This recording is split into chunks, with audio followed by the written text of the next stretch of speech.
लोणी गावामध्ये जे काही गुढीपाडवा आणि रमजान ईद सण अगदी तोंडावर आलेले आहे, तरी सुद्धा या लोणी गावामध्ये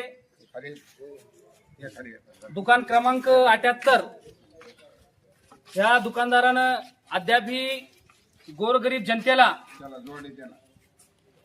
ही आष्टीची लोणीला जोडलेली दुकान आहे, परंतु आजपर्यंत दुकानदार कोण आहे हे तिथल्या जनतेला आणखीन कोणी माहित नाही. तुम्हाला माहित आहे कोणाचा दुकानदार कोण आहे? दुकानदार इथं येत सुद्धा नाही. मग ते गोरगरिबाचे कितीही हाल होऊ द्या आणि सणासुदीच्या तोंडावर सुद्धा त्या ठिकाणी इथल्या गोरगरिबाला हे दुकानदार जर राशन वाटप करीत नसतान तर मला कितीपत योग्य आहे ह्याचं त्या ठिकाणी शासनानं उत्तर द्यावा. आणि जोपर्यंत दुकानदार लोणी दुकान क्रमांक 78 इथं येत नाहीत तोपर्यंत त्या ठिकाणी आम्ही दुकानातून राशन आता तर त्या ठिकाणी घेणारच नाहीत. कारण दुकानदारांनी इथं यावा आणि बघावा की माल कधी त्या ठिकाणी शासनानं दिला आणि तुम्ही किती दिवसाच्या नंतर दुकान त्या ठिकाणी चालू करतात. अशातला त्या ठिकाणी प्रश्न एवढाच त्या ठिकाणी मी मांडतो आणि मी त्या ठिकाणी थांबतो. जोडलेलं दुकान आहे आष्टीला, तरी या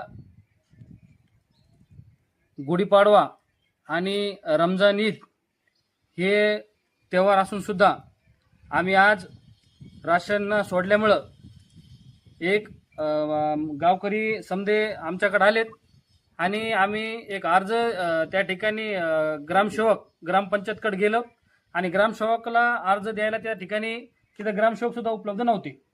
आणि त्यानंतर आज आम्ही आपण बघू शकतात की इथं हे राशन दुकान आहे, परंतु या राशन दुकानावरती कुठल्याही प्रकारचं भावफलक नाही, कुठल्याही प्रकारची इथं त्या ठिकाणी तुम्ही बघू शकता कुठल्याही प्रकारचा दुकान नंबर नाही किंवा दुकानाचं नाव नाही किंवा कोणत्या दुकानाशी हे जोडलेलं आहे आणि तो दुकान मालक कोण आहे हे सुद्धा त्या ठिकाणी आपल्याला इथं माहित नाही. आता आपण ऐकलेलंच आहे की इथं जो दुकान मालक आहे ज्याच्याशी जोडलेला आहे तो दुकानदार या गावकऱ्यानं बघितलं नाही आणि ह्या गावकऱ्याची समस्या ह्या दुकानदाराला जाणून घेता येईल का त्याच्या समस्या.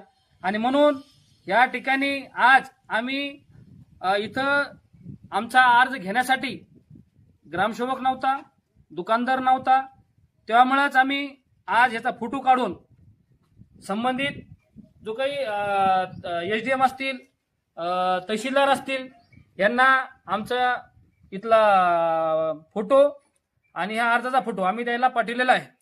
तरी या गावकरीच्या वतीने आम्ही त्यांना एक विनंती करतो की बाबा ह्या गावकऱ्यांना ह्या सणासुदीचे लवकरात लवकर राशन त्या ठिकाणी वाटप करावा आणि जो दुकानदार आहे त्या दुकानदाराला कमीत कमी त्या ठिकाणी महिन्यातून अरे एकदा तरी तोंड दाखवा ना बाबा, लोकांना माहिती ना दुकानदार कोण आहे तर.